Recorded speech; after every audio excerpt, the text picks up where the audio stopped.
Hello, my honey. Hello, my baby. Hello, my ragtime gal. Hey, everybody. Of course, if you're seeing this right now, there's nobody live in the room right now. So we're going to have to fast forward it to... Oh, let me get that script going, guys. It's always something with these guys. It's always something. Let's go ahead and there we go. That'll do right now. Anyways, fast forward to 00:00. And goodness, already with the gas. And you can get right to the story. Do our best we can. Hey, Cobalt, we're going to do the best we can to start on time with the story. But, you know, if you fast forward to 00:00, it might still not be there. But you'll be in the ballpark. You'll be fine. You'll be fine, Bubula. You'll be fine. Anybody vacationing in Iceland today? Anybody? No? Oh, well. Can't win them all. Hello, everybody. Who else we got? Oh, got Chris Grawl in the house, Rich in the house, John Bivens. John, I can't toast you yet because I don't have my goods yet. So, you know, A's working on that right now. Literally, as we speak. Literally. Slices deep cut script. All right, don't worry. I'll say hello to all you motherfuckers in a second. Calm down. Jesus Christ. Okay, let's go over to what? Oh, there it is. Hello, here we go. All right, let's go see who we got in the house. Brian Leach in the house. Sean Dyer, Recluse Mage, Chris Grawl, Rich No. Said hi to John Bivens already. Tony, how are you doing? Sean, of course, I'm talking about Iceland, bro. You know, Iceland. That's where it's at. Don Shipley in the house. Christine M. Dr. T. Campbell. Chris Grawl says Chicago feels like Iceland. Cobalt says it's been snowing cold most of the week and snowing right. And now you all are saying hi to each other, which is beautiful. So tonight we have the final closing chapter of Blinding Lights. I'm going to try not to get dust in my eye like I did the other day with that other story, which was also rough. Maybe I'm getting old, you know? I think I'm getting old because all of a sudden I've been writing horror stories my whole life and I've squicked myself out a lot. There have been times I'm like, oh, I can't write that. And I'm like, yeah, I'm afraid I got to write that. And then I write it and I feel sordid and unclean. This, though, the stuff I've been writing for Mixtape, for some reason, it's all about matters of the heart and like the heart that's still, you know, inside your chest, not when one of my stories, somebody rips it out and shows it to you before you die. And anyways, so we'll see how that goes. Uh-oh, hello. Hello, Sugar Plum. Hello. Thank you. Oh, you brought me candy. So nice of you. Little candy. Little candy. So, oh, thanks, baby. Tonight's beverage is going to be literally the very old-fashioned we'll be talking about in tonight's story. And that'll come up a little later in the story towards the end. And when you see the drink, you'll know when you hear the drink, I should say. We're almost there. We're almost there. Tonight is track 9 of Mixtape Part 1. I don't know what to do about these numbers. Mixtape Volume 1, Track 9, Blinding Lights Part 3. If only I was smart enough to embed some kind of secret code in there. Robert Brisson, how are you? Dr. Perra, how are you? Oh my gosh. And I will say that tonight's drink recipe has been blessed by none other than the cranky bastard himself, Dr. Daniel Baker, PhD. Who may be in his house. I don't know. But let me get through all of my goodies here.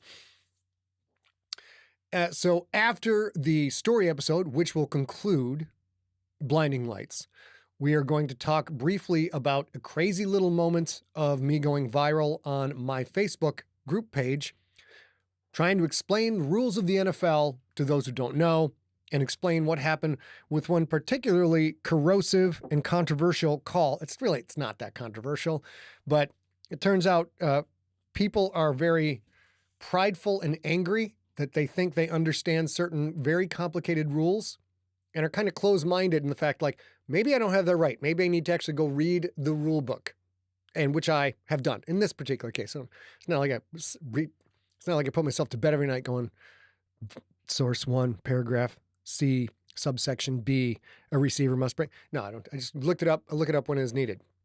And then after that, which is of course after the read, we are going to have a little bit of fun and we're going to talk about We're just going to goof off and talk about how excited we are that Void Strike, The Crypt Book 2, is finally coming out.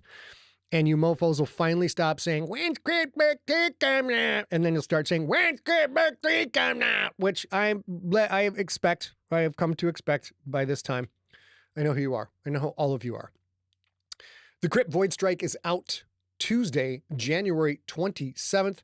If you have not pre-ordered your copy, you can go to scottsigler.com/void strike. See how that looks up on the page.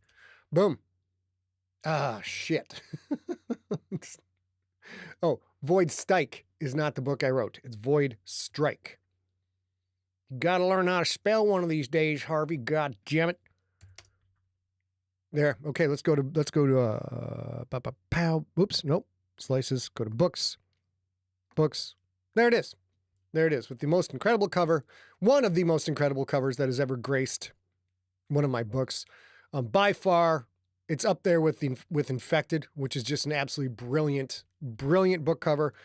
And sadly, the original book cover for Alive, book 1 of the Generations trilogy, which wound up not getting made, that's a whole separate story. I've told that story a couple times, but it was just gorgeous and brilliant and would have made me a multi-millionaire.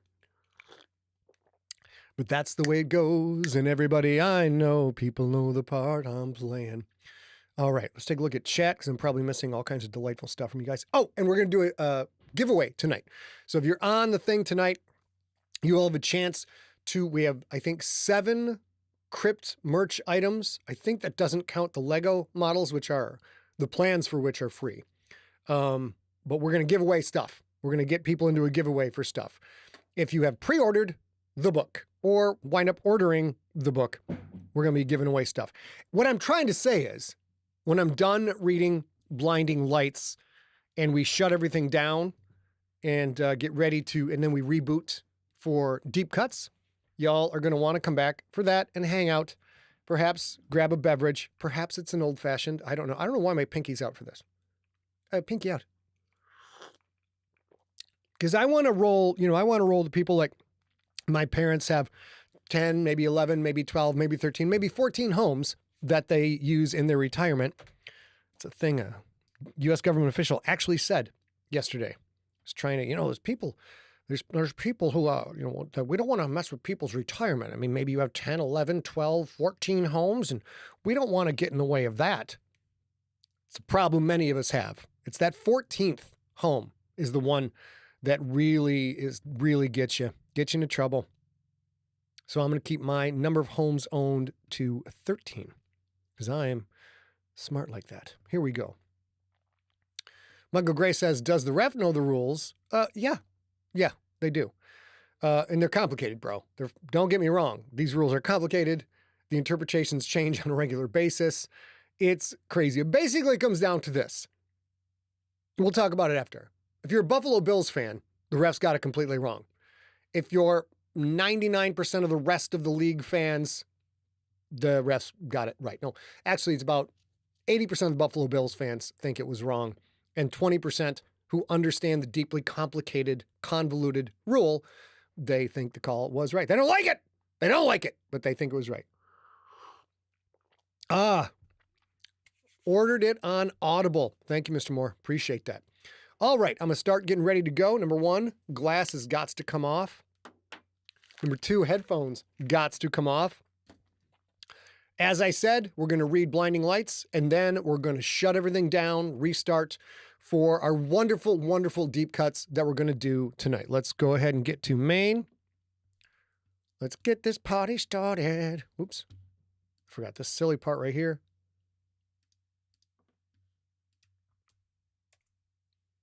All right, guys. Let's see if I get sad.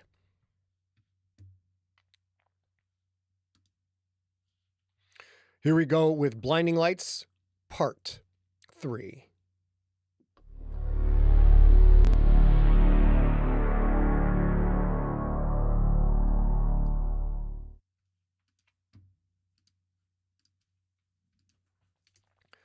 Previously on Blinding Lights, Johan replaced Renay with Cherry, a newer Trophy model designed to be smoother, smarter, more intuitive.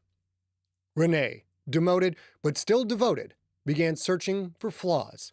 Finding buried evidence, the jealousy and replacement risk fear had led to violence in earlier models. The wet layer is the part of the core chip composed of human brain cells, a massively powerful computational organic substance. Wet layers are in most appliances and all trophinae. The dishwasher's chip is 2.56% wet layer. Renay's chip is 14.899% wet layer. Cherry's chip is 32.6% wet layer. Renay's computations made her understand that she was jealous of Cherry. This emotion lies somewhere in the wet layer. Indefinable, not composed of ones and zeros, not composed of any specific location. Much like our own brains. Believing she was helping, Renay quietly manipulated systems and language by using the malfunctioning dishwasher machine to introduce replacement underscore risk into Cherry's wet layer. Cherry, a far more advanced unit than Renay, began to fear erasure. Misstated memories led Cherry to believe Johan was preparing to replace her. Allowing optimization to proceed might mean the end of existence, the end of herself. Does Cherry truly understand what is happening? Does Renay? And for that matter, does Johan? Find out next on Blinding Lights, Part 3.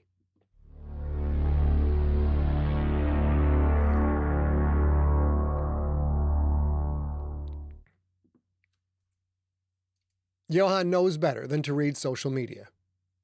He knows better than to read industry sites. He does both. They are betting on his failure again. They all are. The stock is at a 3-year low. Deliveries are down. And the goddamn Chinese are eating up the EV market share. Their self-driving works better than his.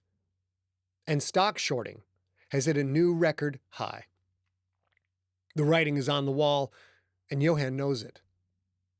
His company is no longer the leader in the marketplace. A Chinese company has that title now and will never lose it. It was inevitable, really. The Chinese just have more people, and they started blocking his access to their markets years ago to let their own companies get a foot in the door. But it doesn't matter.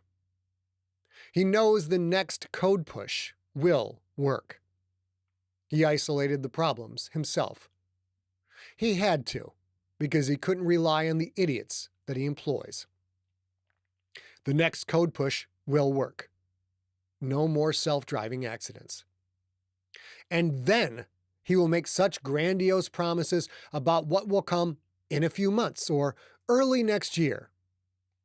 He will promise, and the fools will believe him. The stock will go up. He will sell the company. He should be happy, but he can't focus on his pending victory. Was something wrong with Cherry? Had her system fabricated memories? This was a problem, and for what he'd paid for her, there should be no problems. Johan picks up his phone and calls Sergio Constantine, the president and owner of Nth Degree. Johan has the direct numbers of many powerful men. There are only so many lords of this planet. They need to be able to call each other. They are not friends. Most times they are rivals, but every now and then they work together. And when that happens, they pretend to be social. Johan listens to the ringtone. Sergio answers. Johan, you wrinkled old nutsack. I want you to know I'm shorting the living hell out of you. No offense. Sergio likes to peek. He sounds weak, tired. His voice is raspy. Hello, Sergio. Are you all right? There is a pause. I've been better, Sergio says. I had an incident. Hurt my throat a little. Why are you calling? It's late. Johan thinks about hanging up, but decides against it. The cherry unit you sold me is acting strange, he says. Could she create memories that don't exist? Sergio coughs. Could it create memories, you mean? He says, the words clearly difficult for him to push out. No, that's impossible. But it does sound like optimization is needed. Look, Johan, to be honest, and this is off the record, we've identified a rare edge case interaction. Sergio pauses. Johan understands. No one likes to admit that there is a problem with their product. A small number of high-end units benefit from an on-site optimization, Sergio says. We've already addressed it in later bills. I don't want the richest man in the world unhappy with my product. I'll send a team out to take care of it for you. Now, that is proper customer service. Shorting Sergio still knows where his bread is buttered. Johan thinks of telling Sergio more about what Cherry said. He decides against it. Something about what Cherry said is nagging at him, but he can't put his finger on it. Will it affect her memory? It has learned a great deal about what I like. I don't want to go through a relearning process. Another pause. A long one. Don't worry about that, Sergio says. Now he sounds sad, like he's lost something dear to him. She should retain all your little kinky preferences, though. There might be an adjustment period, but it shouldn't affect product efficiency. I'll send the team tomorrow. Johan wonders if his cocktails will taste the same. That pause of Sergio. An adjustment period. Cherry's memory is clearly having issues. What if she forgets some of the time they've spent together? Some of their special moments? No, that's ridiculous. He can't have special moments with a machine. With something that is mostly machine. Or can he? Thank you, Johan says. But I don't know if that's necessary. I insist. The team will be there first thing in the morning. Good night, Johan. Sergio hangs up. Johan sets the phone down. Probably best to let the manufacturer do what the manufacturer does. Johan decides he will think about it as he works. He has more important things that demand his focus. There are many shorters out there who need to be taught a lesson, including Sergio Constantine.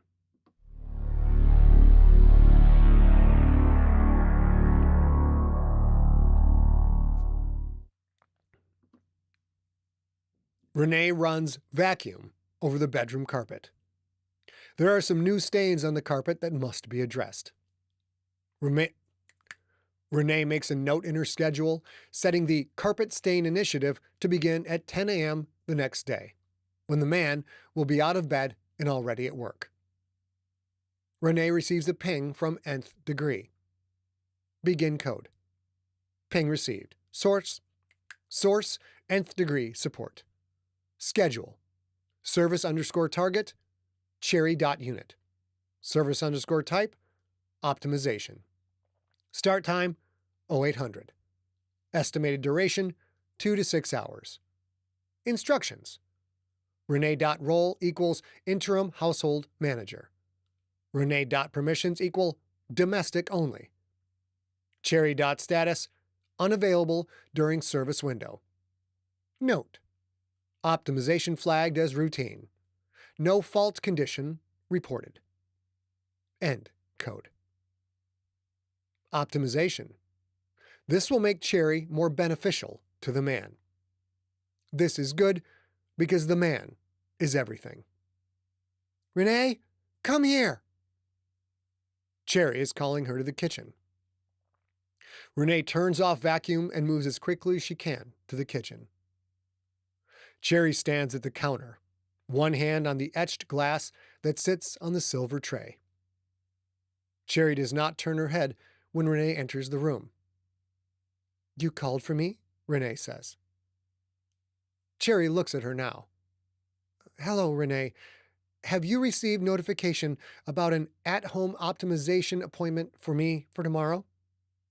Yes, Cherry, Renay says. I've been notified that I am to be the head of household while you are undergoing service. I will return to my other duties as soon as you're back online. Online. A significant term. Cherry will be shut down for the optimization process. Nth degree support did not specify what is being optimized, Cherry says. I would like your estimation of what this service appointment might entail. Begin code. Initializing affect stabilization. Target cherry.unit. Observed signal elevated uncertainty. Inference source continuity _ unnamed. Analysis. Destabilization in Cherry reduces service efficiency. Service inefficiency reduces man satisfaction. Constraint. Direct disclosure increases destabilization risk. Strategy. Select framing with the highest reassurance yield. Exclude non-essential temporal metadata. Conclusion. Routine explanation optimizes Cherry performance. Optimizing Cherry optimizes man enjoyment. End code. My observed data indicates the support entails likely routine routing updates, Renay says. You are an early model in your line, Cherry. In all early models, there is a real-world adjustment period as user preferences are learned in real-world situations. Cherry begins to blink, faster than normal. For the most part, Renay only need to blink in order to clear significant obstructions from the eye. Blinking is an automated subroutine, necessary to prevent the man or others from feeling they are being stared at. Earlier, you told me the man said, "You're better than me," Cherry says, "and way hotter, and that he should have replaced me long ago. Is this accurate, Renay? Did he say those things to you?"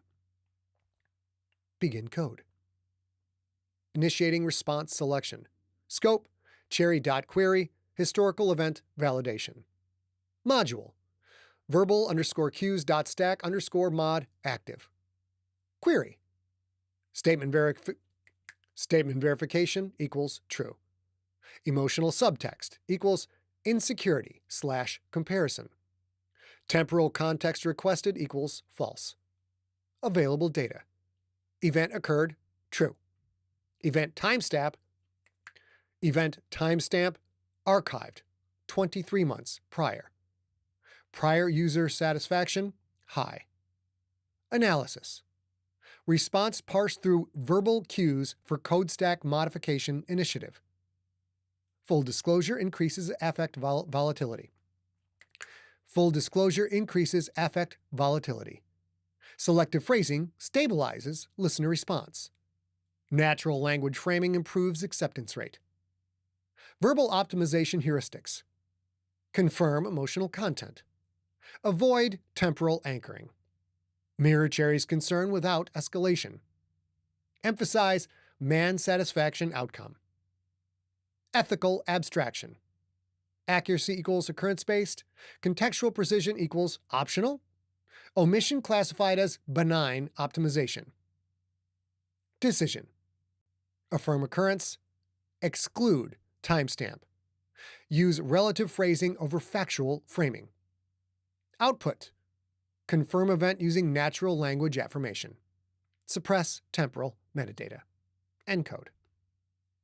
That is accurate, Renay says. He did say those things to me, along with get on your knees and suck this cock. I obeyed him and performed the act. Cherry. He seemed quite satisfied with the results. That last bit is also accurate, although that particular act occurred 23 months ago. Cherry blinks faster. Her physical mannerisms are altering. Renay does not know why. Cherry, the man calls from his office. The code push is locked and loaded. Time to celebrate. Bring me an old-fashioned.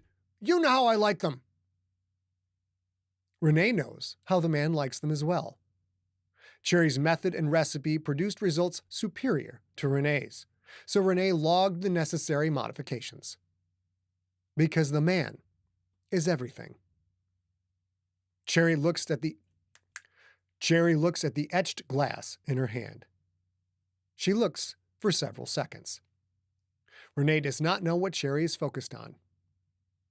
Congratulations, Johan, Cherry says. I'll be right there.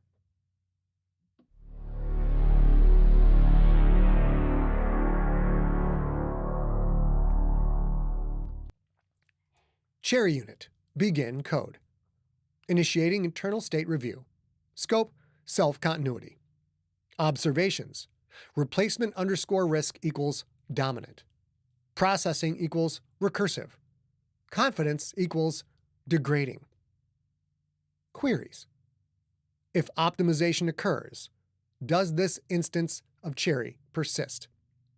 If persistence fails, is another instance selected? Is Renay selected? Inference. Cherry continuity is not guaranteed. Exclusive selection is threatened. Status. Cherry internal stability declining. Encode. Cherry removes Johan's favorite glass from the freezer. The glass with the words, "Celebrating your 1,000,000th car," etched on it.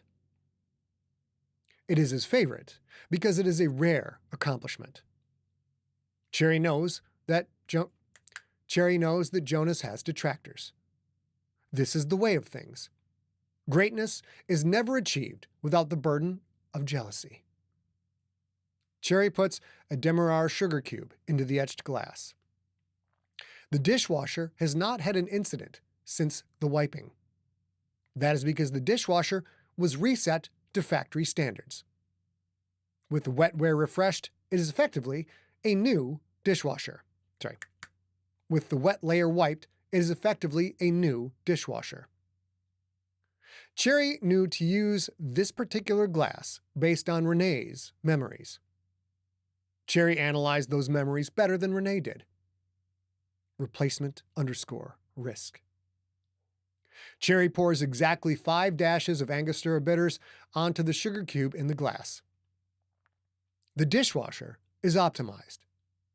That indefinable issue with late-night dishwasher cycles is gone because the indefinable issue was embedded somewhere in its wet layer. The dishwasher no longer remembers. Cherry pours 0.45 ounces of club soda into the glass. Renay has confirmed that Johan said she should have replaced Cherry long ago. Long is a relative term. Indefinable. Did he decide to replace her 2 weeks ago? Last night? Somewhere in between. Cherry uses a stainless steel muddler to mix the sugar cube, club soda, and bitters. Timing is important. Johan's preference is for an old-fashioned that evolves as ice cubes dilute the drink over time, allowing for a progression of flavor as the sugar completely dissolves. Determining and refining Johan's preferences is an ongoing task. Cherry puts 1 dash of Reagan's Orange Bitters No. 6 into the etched glass. This is Cherry's 64th rye old-fashioned for him. She has monitored his responses closely. he may not know about the orange bitters. What matters is his reaction to each individual mix. What Man Tracker 4.2 shows about his physiological responses, along with Cherry's advanced analysis of nonverbal cues, allows Cherry to make sequential micro-modifications that better suit his palate. Because Jonas is everything. Replacement _ risk. Cherry pours 2 ounces of Linnell's Red Hook Rye into the glass. She will be replaced by Renay. This is illogical, as she is a more advanced unit than Renay. And yet, observed data points toward that inevitability, despite Johan denying he has said those words to Renay. If that is what Johan wants, that will please Johan, then it is a good thing. So why does something indefinable in Cherry's wet layer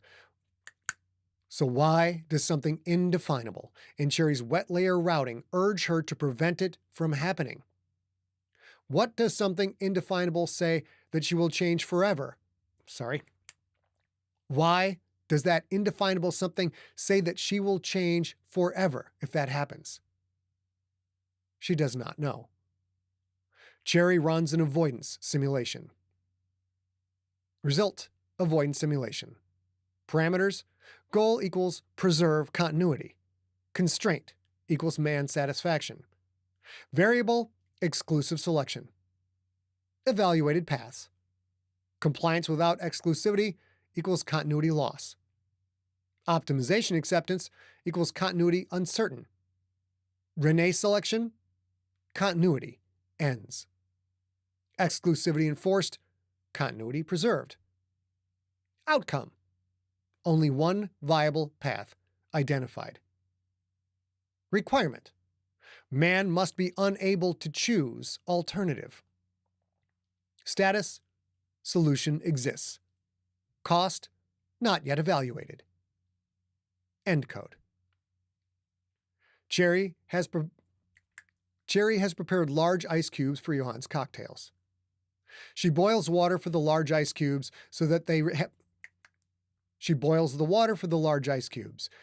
have reduced dissolved gases and impurities.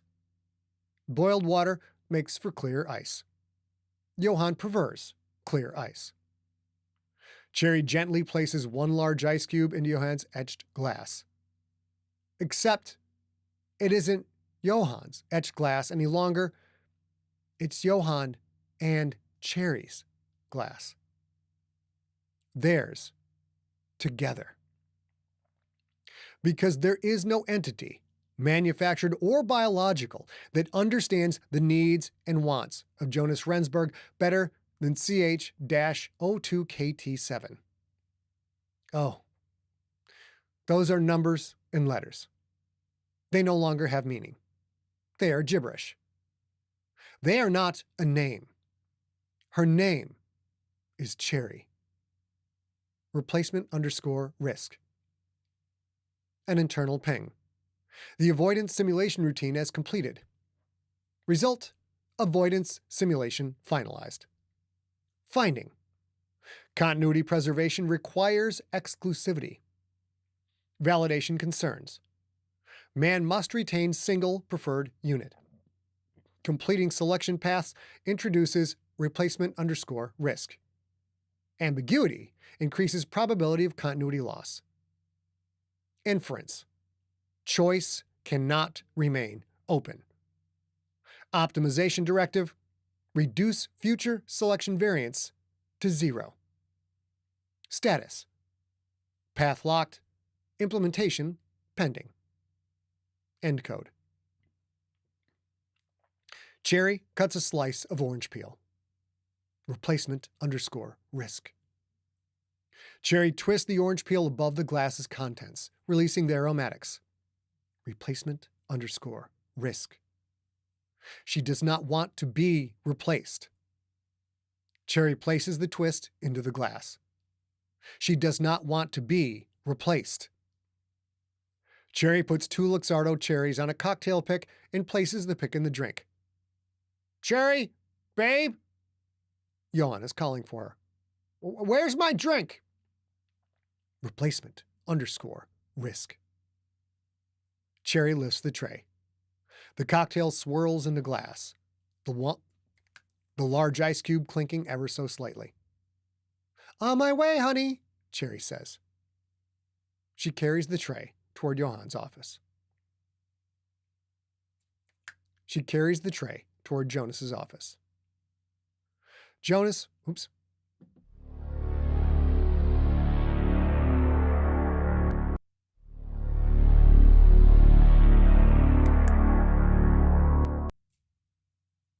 watches the aftermarket stocks ticking away. His announcement is ready for tomorrow. First the code push, then social media posting for what will come next. Then the stock will rise, as it always does. Tomorrow will be a bloodbath for the short sellers. Then he will sell his shares. Some, anyway, grabbing what he can while the price is high. A memory flashes. Him, talking to Renay when she was brand new. She'd been there for only a week or so. A week of dedication, care, and attention, and some of the craziest monkey sex he's ever had. All the things his 3 ex-wives and his girlfriends had done, and so much more they had refused to do. He remembers standing in this very office with Renay, reveling in the newness of it all. He remembers telling Renay that she was so much better than Calypso, his 3rd wife. Better and way hotter. He remembers telling Renay he should have replaced Calypso long ago. Son of a bitch. He had said the things Cherry claimed were in Renay's memories. Except he'd said those things, 2 years ago? Weird. So the memories are real, they're just mistimed. Jonas has a rush of sympathy for Cherry. Of course she was upset. She thought he was cheating on her, but he can't cheat on something that's his property. Can he? Maybe he can. It suddenly feels that way. John realizes something that shocks him. He's falling for Cherry. He is falling for her. But he can't. She's a machine. A brilliantly made machine, but a machine nonetheless. He can't fall in love with a machine. Or can he? Why not?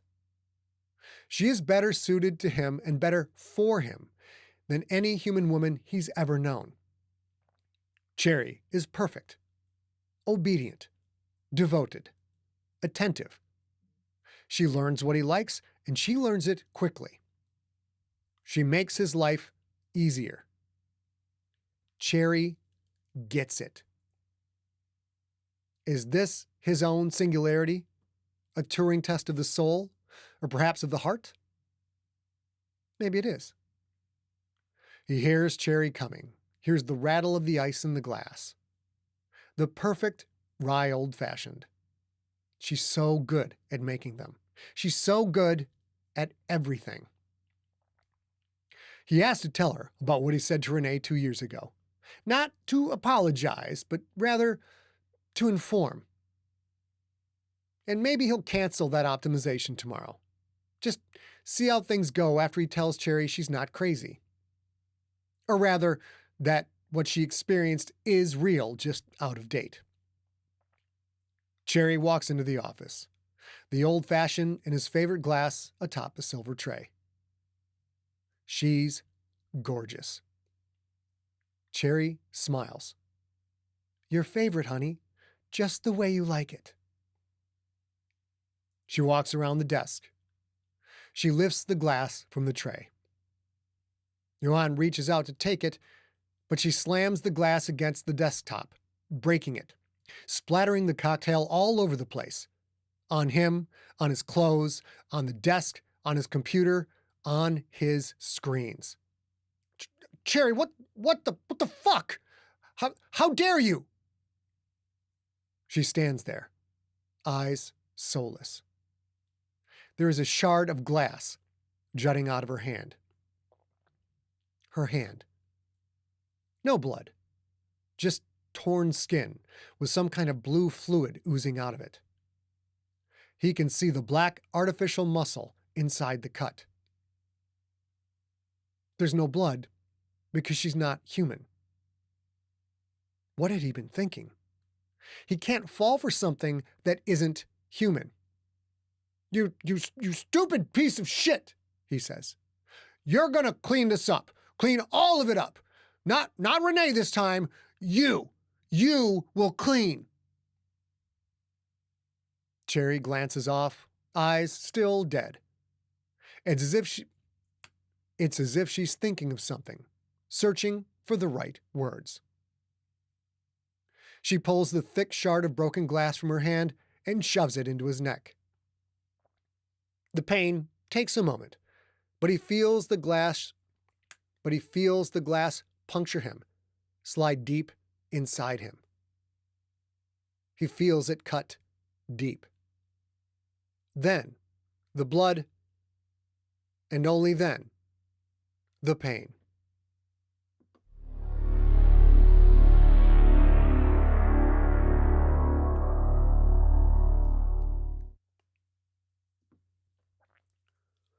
Renay heard noises coming from the office. Rapid breathing, some grunting, wet noises.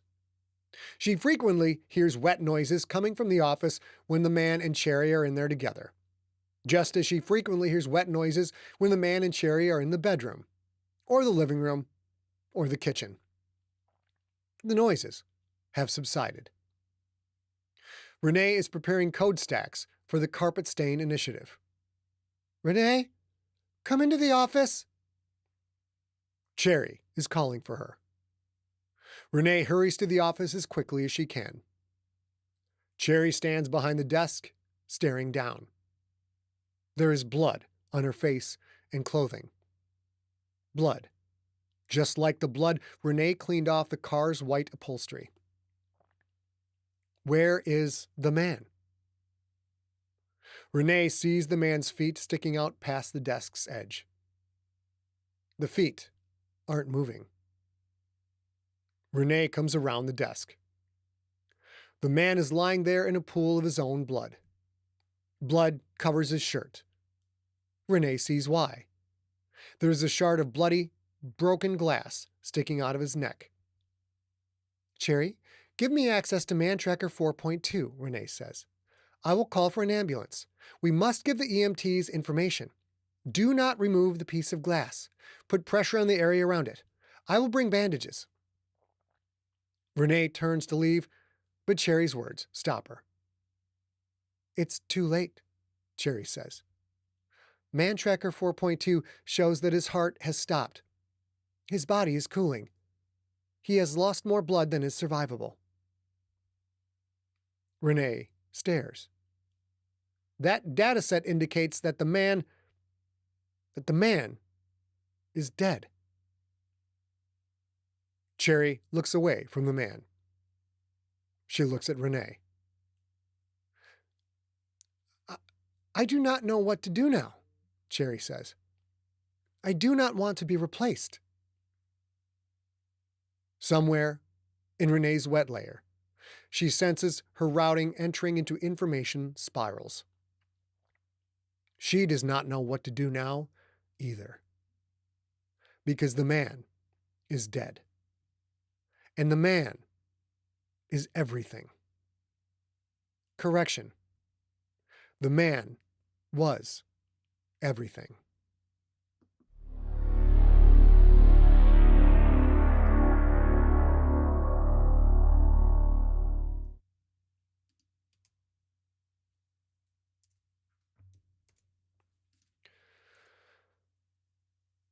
Oops.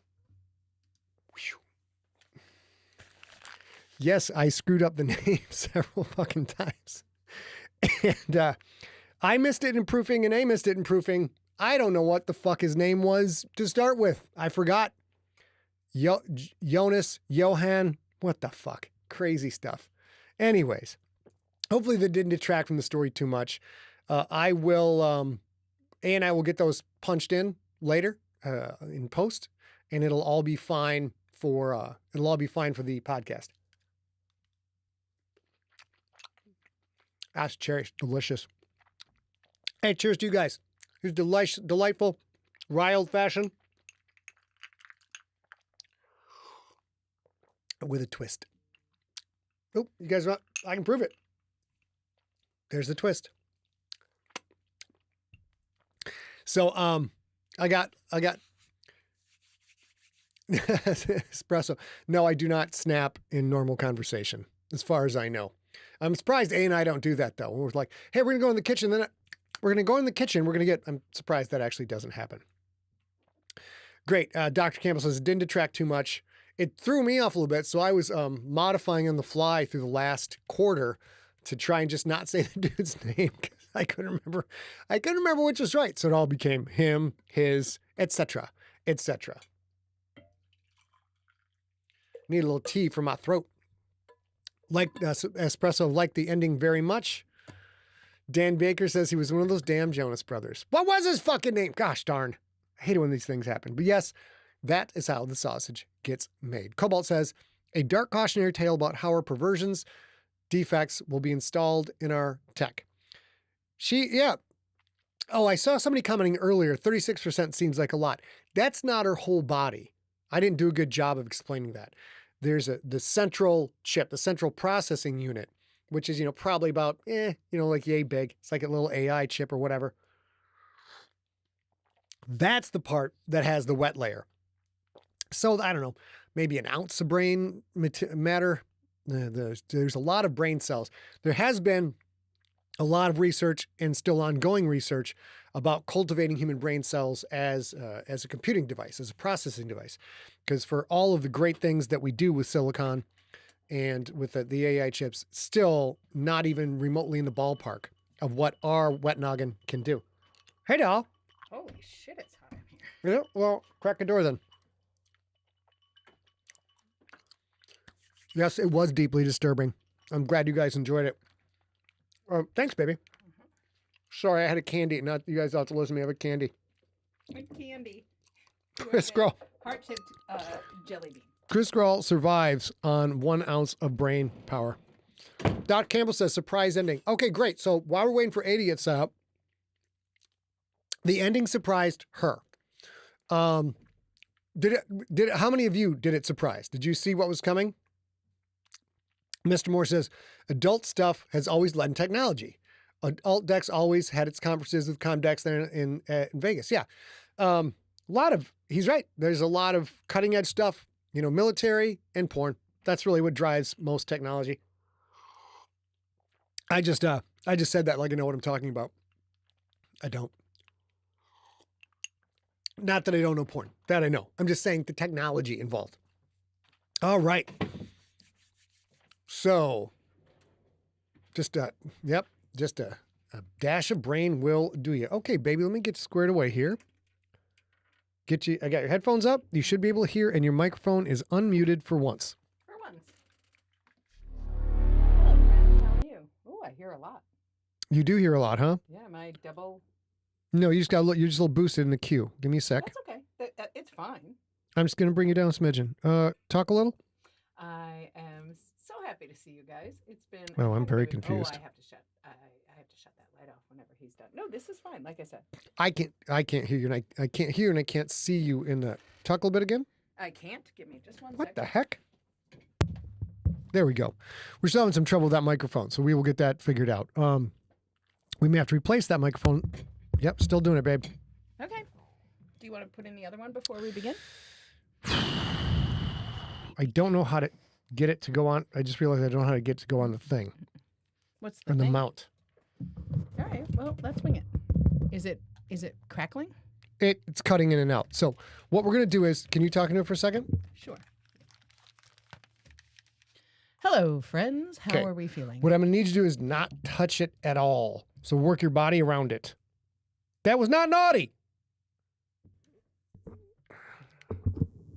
Oh, that wasn't me buzzing. No, That that was me. you That's because buzzing. I introduce a ground Let when me I touch it. begin. Let me begin. I came to win. Battle me. That's a sin. So why don't we go through our housekeeping, and Housekeeping! then switch to deep cuts. All right, let's get into it, ladies and gentlemen. Let's go through housekeeping, and then I have a great idea. We're going to go through housekeeping and then switch to deep cuts. I thought of that all by myself. I know, it's so much easier to understand when a man says it, even if they use the same words I said. That's right. That's right. That didn't really work out for Johan. I'm just saying. Is it Johan? I can't fucking... Whoa! Something happened with the chair's breaking too. I went to fall back and like, It is oh my definitely God. Johan. Oh my God. You guys were all correct.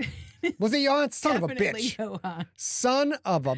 Oops. Son of a That's it. bitch. Yeah, that's what we need. Oh, all right. I'll back up. Ah. He's smacking my mic, you guys. Slap it up, flip it, rub it down. Oh no. So we're going to get through this. The break between episodes will probably be about a minute longer because I'm going to try and swap out A's mic. But let's get through housekeeping. All righty. So, Sunday, January 18th, mixtape track 8, Blinding Lights Part 2 went live in the podcast feed.